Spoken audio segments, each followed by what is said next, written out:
Welcome. In this video, I'll show you how to connect Phantom Wallet to DEX Screener. And by the way, Swissborg's got a cool sign-up bonus. You can go ahead and get up to $100 in rewards. Just gotta use the link below, either in the description or in the comments. Just click on it, scan the QR code, and they'll send you a reward card. Now going back.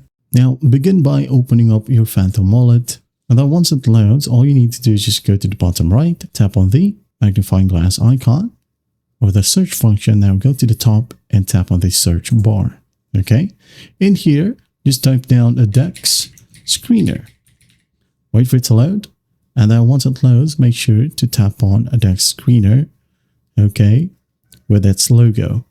Now what you'll do is just tap on it. Now in here, you're going to want to scroll down and find open or the open button.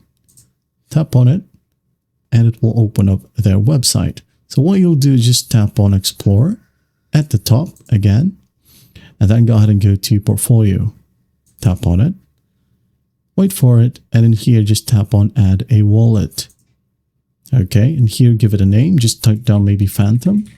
Like so. And to enter the Phantom's wallet address. Now, as you can see here, we can't basically copy and paste it from here because it's opened under Phantom Wallet. But don't worry. Let's just go back to the same set of steps. Okay. Tap on back, back. And then just tap on receive, copy your preferred wallet address. In this case, I'm going to go ahead and use Solana, X.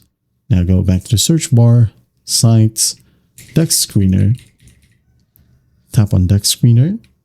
Now hit on open. And again, explore. There you go. Portfolio, add a wallet, give it a name, Phantom. And again, just tap and hold on the wallet address area and hit on paste. And then once done, just hit on add wallet. And it's now connected. That is it. That is how you connect Phantom Wallet to DEX Screener. Well, I hope this video helps and I'll see you in the next one.